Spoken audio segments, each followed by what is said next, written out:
जो कि आज तारीख है आपकी 3 मार्च है आपकी, ठीक है, जिसमें हम लोग ई शिक्षा समाज यूट्यूब चैनल में सब लोग एक साथ मिलकर पढ़ते हैं, जिसमें हम लोग जूम क्लासेस में लाइव वीडियो के माध्यम से, लाइव क्लासेस के माध्यम से हम लोग कंप्लीट पूरा का पूरा सिलेबस पढ़ते हैं, जिसमें हम लोग NTA, UGC net, JRF, assistant professor, PGT की तैयारी करते हैं, या इवन जो एमएड एंट्रेंस या पीएचडी एंट्रेंस का जो एग्जाम होता है उससे रिलेटेड जो भी एग्जाम होता है उन सब चीजों की तैयारी यहाँ पर पूरा का पूरा कंप्लीट सिलेबस मिलता है, जिसमें हम लोग यूनिट फर्स्ट, ठीक है, यूनिट फर्स्ट का हमने सेक्शन ए पढ़ लिया है, सेक्शन बी हम लोग पढ़ रहे हैं। सेक्शन बी में हम लोगों ने मार्क्सवाद पढ़ रहे थे, मार्क्सवाद की संकल्पनाओं के बारे में पढ़ा कि मार्क्सवाद की अपनी दास कैपिटल इनकी सबसे श्रेष्ठ रचना थी, जिसमें इन्होंने श्रमिक वर्गों के लिए अपनी पूरी की पूरी पूरा का पूरा ज्ञान, पूरी की पूरी समाजवाद, पूरा का पूरा साम्यवाद, सबकी सब चीजों को झोंक दिया और बताने का प्रयास किया कि यहाँ पर समाज में जो चल रहा है, शुरुआत में सबसे पहले अगर हम लोग मार्क्सवाद पढ़ते हैं, क्या पढ़ते हैं,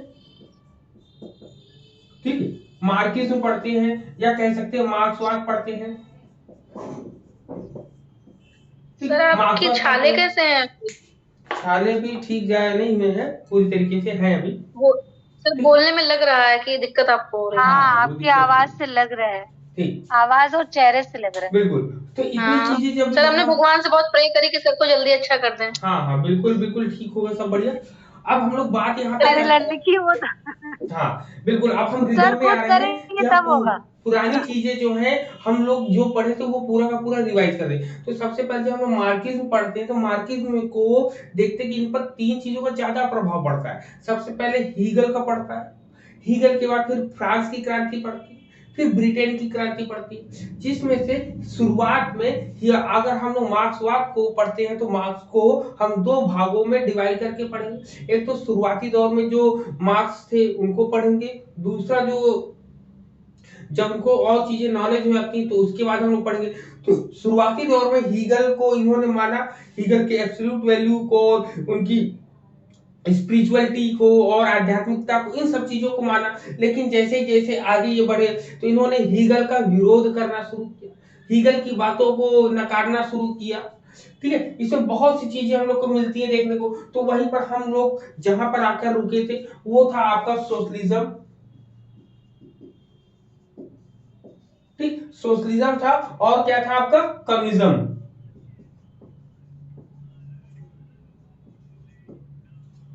ठीक है, कम्युनिज्म, ठीक है। हाँ अंजू लता जी क्लास को ज्वाइन करिए, ठीक है, ठीक। यहाँ पे सोशलिज्म हम लोगों ने पढ़ा था और कम्युनिज्म पढ़ा था हम लोगों ने, तो दोनों में हम लोग को, हाँ अंजू लता जी आप क्लास को ज्वाइन करिए, ठीक है।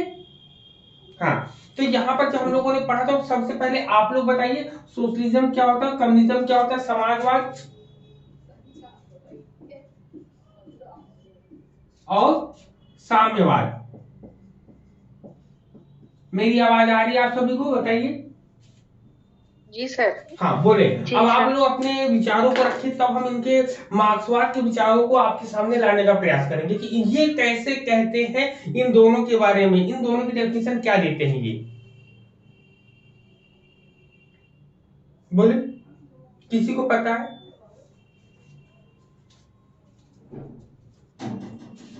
सर आपने समाजवाद में बताया था कि इसमें मतलब लोकतांत्रिक आते हैं, वर्किंग क्लास, प्रोडक्ट कंट्रोल, ये सारी चीजें आती हैं, कॉमन ओनरशिप आते हैं। ठीक है, साम्यवाद में क्या आता है?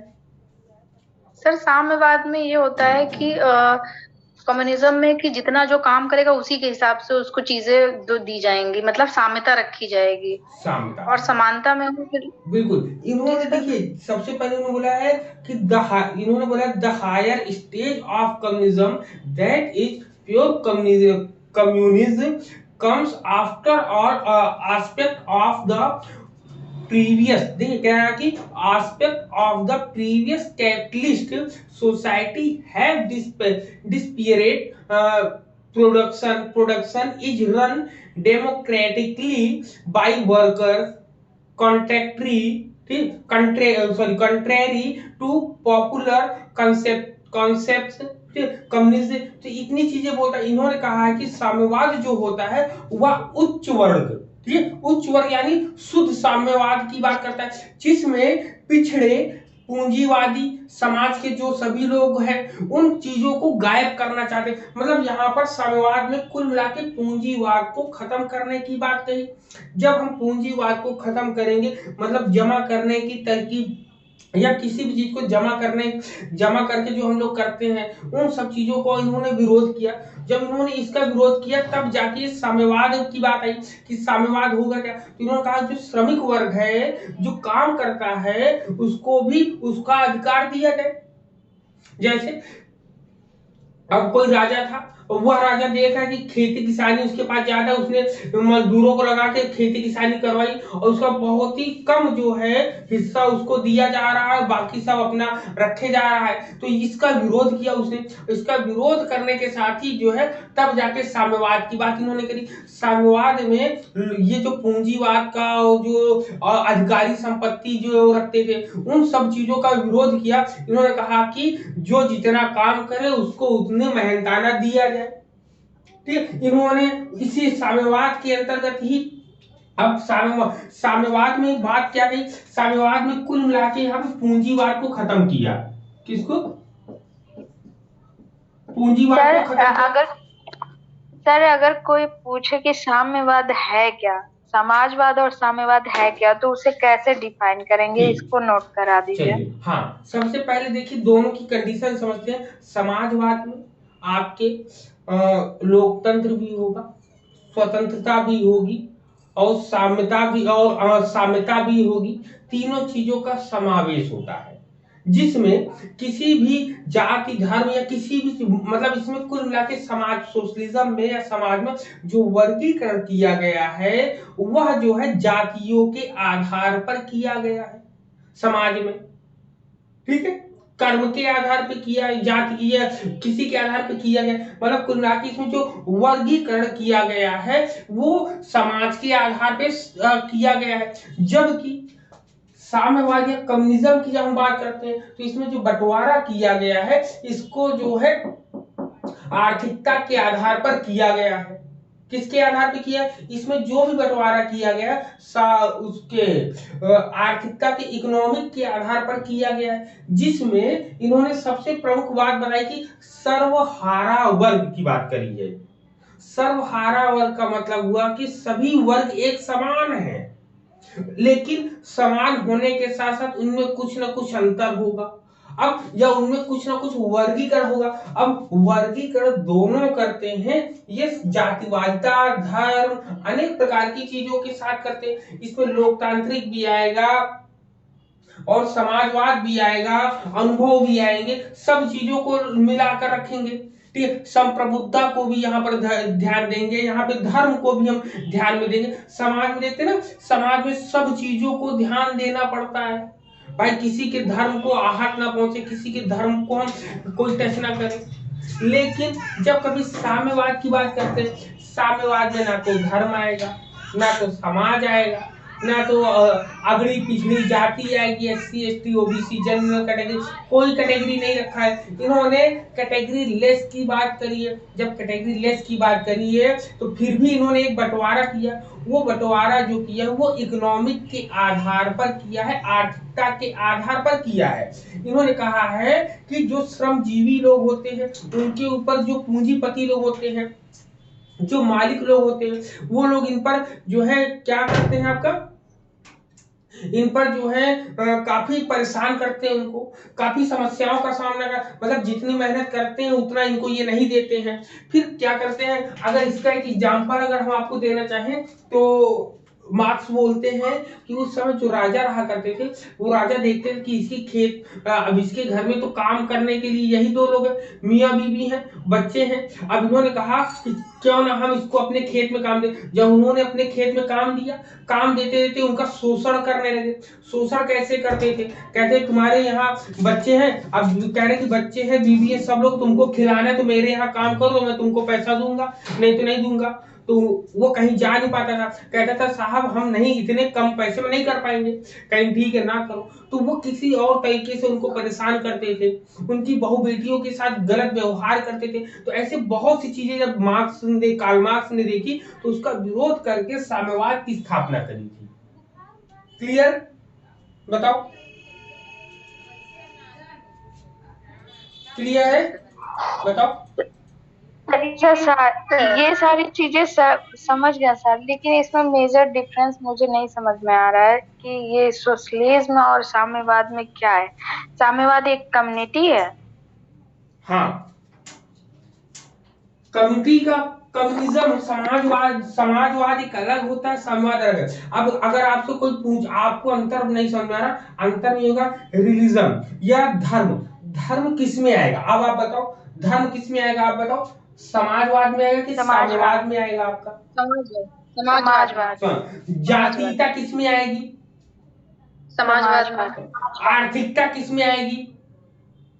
साम्यवाद में। साम्यवाद में। तो भारत में भी यही बात कही जा रही है कि समाजवाद को हटाकर साम्यवाद की स्थापना करी जाए। जिस दिन साम्यवाद, ये कम्युनिज्म की स्थापना हो जाएगा, उस दिन हम लोगों में जो कैटेगराइजेशन है वो कैटेगराइजेशन खत्म हो जाएगा।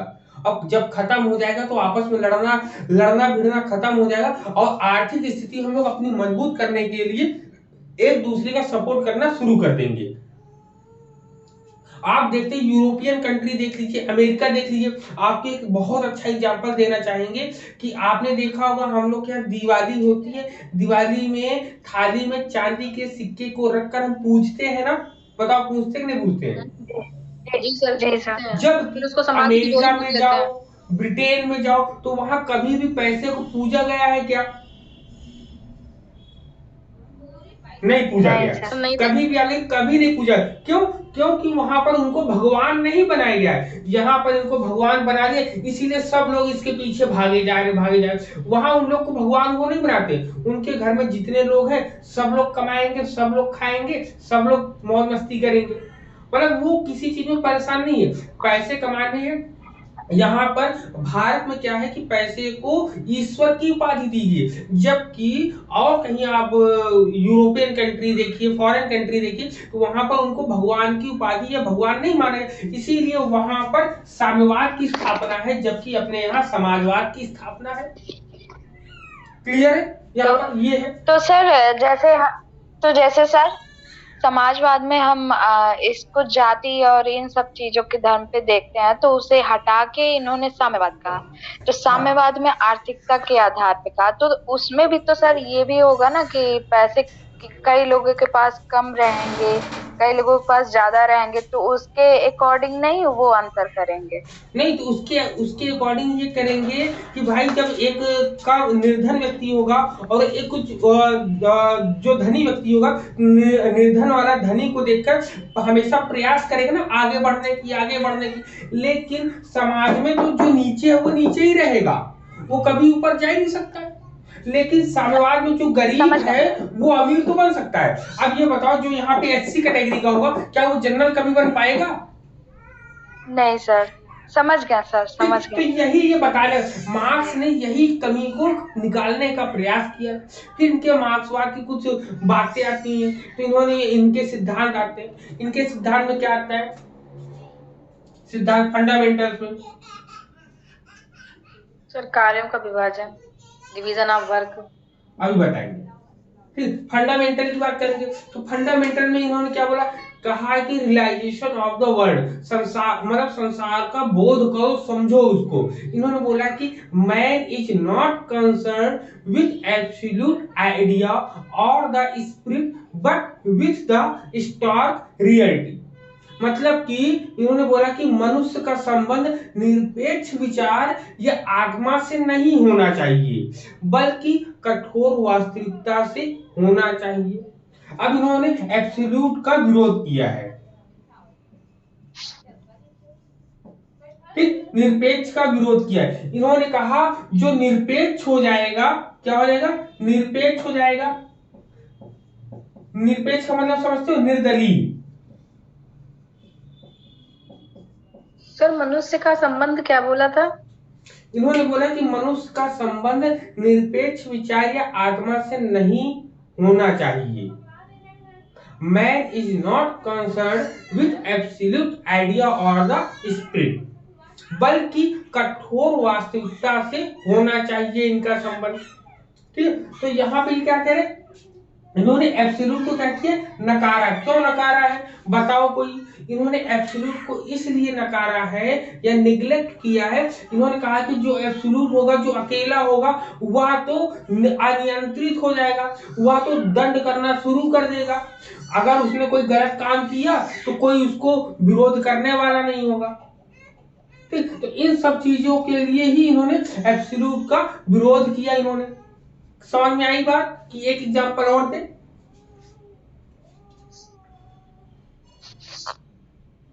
बोलो। जी सर, जी सर। हाँ, इन्होंने कहा कि जैसे मान लो एक पोप है, चर्च है, वहां पे जो आपके चर्च में कौन रहते, पादरी लोग रहते हैं, आपने उनको एब्सोल्यूट मान लिया, उनको गॉड की उपाधि दे दी, उनको निरपेक्ष मान दिया, वो जो कहेंगे वही सही है, वो जो नहीं, वो जो कहेंगे गलत है तो आप गलत मान लोगे। तो वो एक दिन ऐसे घूम टहल रहे हैं, उन्होंने किसी घर में देखी बहू बेटी ज्यादा सुंदर है, उन्होंने कहा जाओ उसको उठा के लाओ मेरे दरबार में, मेरे लिए लेकर आओ। तो यहाँ पर कार्ल मार्क्स ने इसका विरोध किया। कार्ल मार्क्स ने कहा जब ये गलत हरकत वो करेगा तो वो तो एब्सोल्यूट है, अब वो अपने आप को सही करने के लिए कुछ नई बातें, नए सिद्धांत बता देगा जो कि आप सब लोग मान ले जाओगे। इसलिए निरपेक्षवाद को या एब्सोल्यूट को इन्होंने विरोध किया। किसका था एब्सोल्यूट, हीगल का। हीगल के एब्सोल्यूट आइडियलिज्म का विरोध किसने किया, एब्सोल्यूट आइडियलिज्म किसका था, हीगल का था। तो हीगल की इन बातों का इन्होंने विरोध किया है। समझ में आई क्यों विरोध किया इन्होंने एब्सोल्यूट के बारे में। जी ठीक, जी तो सर, इनके तर्क जैसे ऐसे, निरंकुश शासक होते हैं ना सर। नहीं, इनके तर्क ऐसे रहते थे जो आदमी को सीधे घाव करे और समझ में आ जाए। घुमा फिरा कर नहीं कहते थे कि ये जाओ वो जाओ, नहीं, सीधी बात बताओ ना कि एब्सोल्यूट का मतलब क्या होता है, कि जिसको एक अधिकार होता है, निरंकुश अधिकार होता है, जैसे हिटलर वाला अधिकार, कि मैं ही जो कहूं वही सही है, बाकी और सब गलत है। तो ये इसलिए इन्होंने इनका विरोध किया है। ठीक है, इन्होंने और क्या, इन्होंने एलिनेशन की बात करी, इन्होंने अलगाव की बात करी है। किसकी बात करी है, किसकी बात करी, एलिनेशन या अलगाव की बात करी है। ठीक है, सबसे पहले हम लोग बात करते हैं नंबर एक पर। नंबर एक पर हम लोगों ने किसकी बात करी, रियलाइजेशन ऑफ द वर्ल्ड की बात, रियलाइजेशन ऑफ द वर्ल्ड की बात करी पहले नंबर पे। दूसरे नंबर पे किसकी बात करी है कि एब्सोल्यूट आइडिया को रिजेक्ट किया है, एब्सोल्यूट आइडिया को रिजेक्ट किया है, रिजेक्ट किया है। फिर नंबर 3 पे हम लोग जब बात करते हैं, नंबर 3 पे इन्होंने कहा है कि आत्मा से जुड़ना आत्मा का ज्ञान या शुद्ध रूप होता है, मतलब कहते self knowledge associated with spirit और एब्सोल्यूट। मतलब कि इन्होंने कहा कि निरपेक्ष ज्ञान या आध्यात्म जो होता है वह अब स्वयं को जानने से होता है। किसको, सेल्फ नॉलेज से।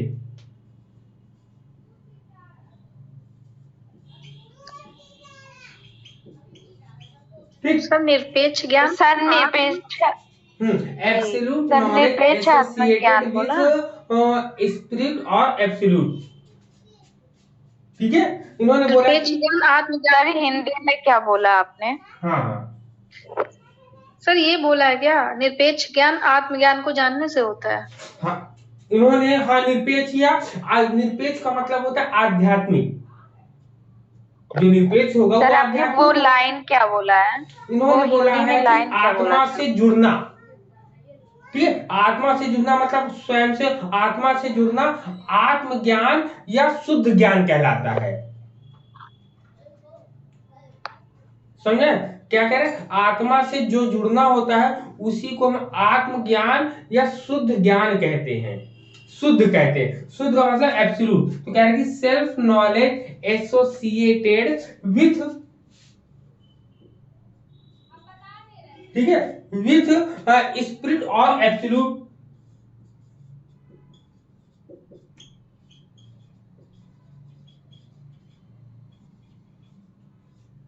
ठीक है, इन्होंने इतनी चीजें, 3 चीजें क्लियर हुई। फिर इसके बाद नंबर 4 पे इन्होंने क्या बोला, नंबर 4 पे इन्होंने अलगाव को माना, जिसको एलिनेशन कहते हैं, एलाइनेशन, इसको बोलते हैं अलगाव। ठीक, अलगाव की बात हम करते हैं, क्लियर। फिर इसके बाद हम क्या बात यहाँ पे याद रखिएगा, ये हेडिंग किस में जाएगी, ये फंडामेंटल्स में जाएगी, मतलब फंडामेंटल प्रिंसिपल ऑफ मार्क्सिज्म।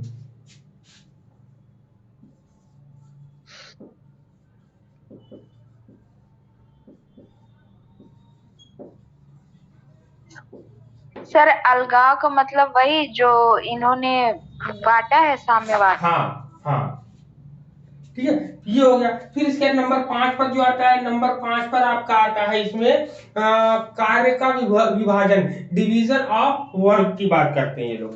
ठीक है, किसकी बात करते हैं, डिवीजन ऑफ वर्क की बात करते हैं ये लोग। क्या बोलेंगे, डिवीजन ऑफ वर्क,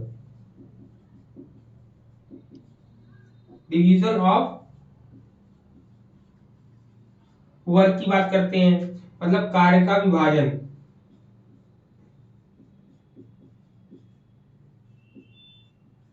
ठीक है, अब डिवीजन ऑफ वर्क का मतलब समझ ही गए आप लोग कि यहाँ पर ये कहता है डिवीजन ऑफ वर्क का मतलब कि जिसको जो कार्य आता है उसको वही कार्य दिया जाए, अन्यथा कार्य ना दिया जाए। यदि ऐसा कार्य देंगे तो वह काम प्रोडक्शन जो है कम हो पाएगा, ठीक है, और वह अपने दिन की कमाई जो है कम कर पाएगा। तो उन्होंने कहा कि रुचि और योग्यता के अनुसार ही उनको काम दिया जाना चाहिए। ठीक, फिर उन्होंने 6 पॉइंट में क्या लिखा है, 6वें पॉइंट बोलते हैं उत्पादन और वितरण में जो है श्रमिकों के नियंत्रण से बाहर हो जाना चाहिए। मतलब इन्होंने कहा कि production and distribution is beyond the control of workers, मतलब कि कंट्रोल ऑफ वर्कर्स इन्होंने बोला है कि नियंत्रण से बाहर हो, जो श्रमिकों के नियंत्रण से बाहर नहीं होना चाहिए जो भी प्रोडक्शन है। ठीक है, क्या बोला कि प्रोडक्शन, लिखा है प्रोडक्शन एंड डिस्ट्रीब्यूशन, लिखिएगा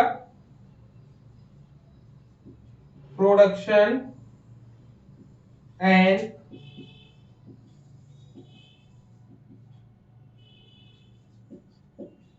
डिस्ट्रीब्यूशन। ठीक है, production and distribution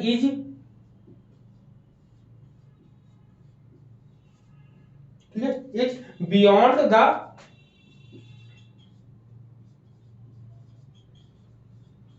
control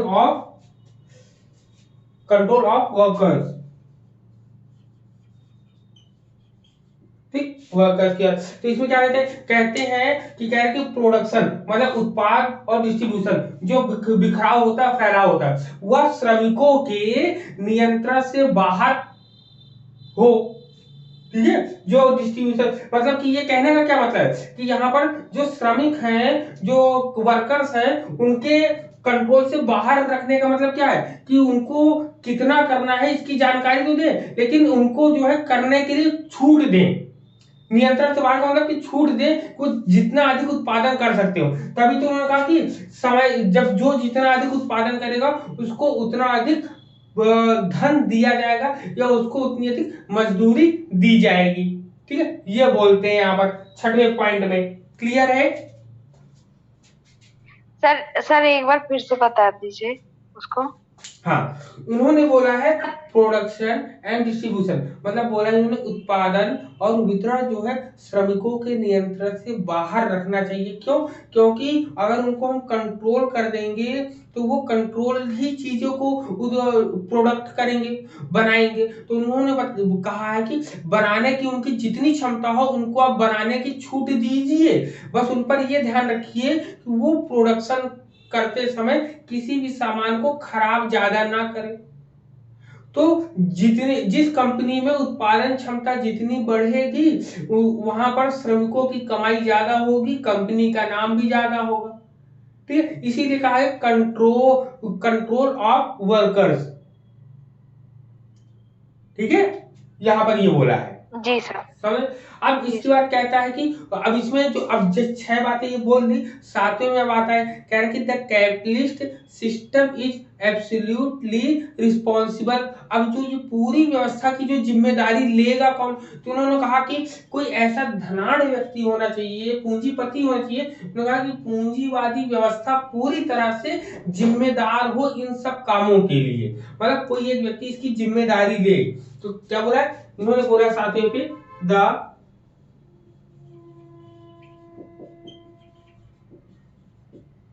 capitalist system, the capitalist system is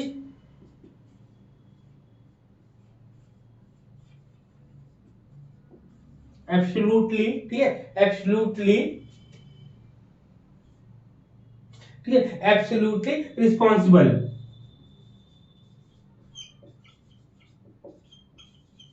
अब देखिए पूंजीवादी क्यों इनके लिए निर्भर हो गए, इन्होंने कहा कि ऊपर वाले में जब कोई कंपनी के वर्कर्स बनाएंगे सामान तो उसमें कुछ खराब होगा या उसमें कुछ मुनाफा होगा और कुछ नुकसान होगा, तो इन सब की जिम्मेवारी कौन लेगा, एक पूंजीपति लेगा ना। कौन लेगा, पूंजीपति। तो ये कैपिटलिस्ट जो है इसी को बोलते पूंजीवादी या पूंजीपति।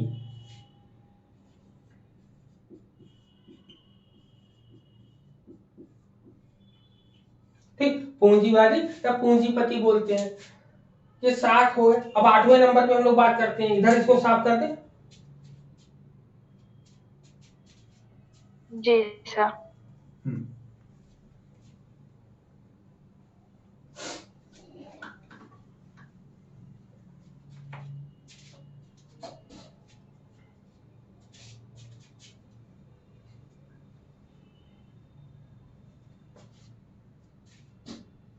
ठीक, अब यहाँ पर 7 नंबर तो हो गया, अब 8 नंबर भी देखते हैं। 8 नंबर में क्या कह रहा है, ये कह रहा है कि अलगाव से मुक्ति, मतलब फ्री फ्रॉम एलाइनेशन, फ्री फ्रॉम एलाइनेशन, मतलब कि अलगाव से मुक्ति, अलगाव से मुक्ति या अलगाव से मुक्त। ठीक है, फ्री फ्रॉम अलाइनेशन का मतलब क्या, फ्री फ्रॉम अलाइनेशन अलगाव से मुक्ति।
हाँ हेलो, आवाज आ रही। जी सर। हाँ ठीक, तो हम लोग बात कर रहे थे फ्री फ्रॉम, कह रहे फ्री फ्रॉम अलाइनेशन, मतलब अलगाव से मुक्ति की बात करते हैं ये।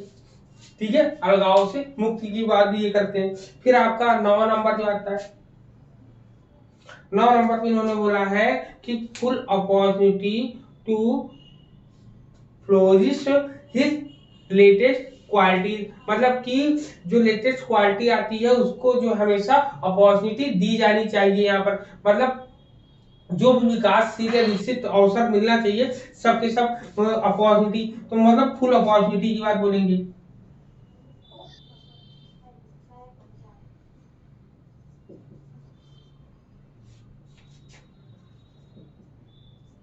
ठीक, फुल अपॉर्चुनिटी की बात ये बोल रहे हैं, क्लियर इतनी। फिर सर इसको पूरा सर बोलेंगे ना।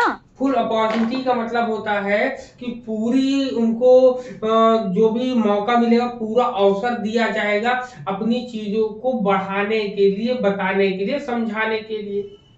ठीक है, कि कोई भी नई चीज मार्केट में आती है तो उसको हम कैसे अप्लाई करके और आगे चीजों को हम प्रोडक्ट में अपना यूज कर सकते हैं, और कितना अच्छा प्रोडक्टिविटी बना सकते हैं हम लोग। और 10वां क्या होता है, 10वें उन्होंने बोला है कि the realisation of freedom not only from exploration and political power but from immediate bodily needs. इन्होंने बोला है कि स्वतंत्रता की प्राप्ति केवल शोषण और राजनीतिक शक्ति से नहीं बल्कि तात्कालिक शारीरिक आवश्यकताओं से भी हो सकती है। मतलब स्वतंत्रता की प्राप्ति के लिए जो भी चीजें बताई हैं, इन्होंने क्या बोला कि the realisation of freedom,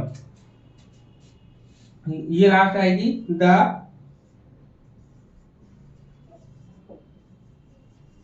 realisation of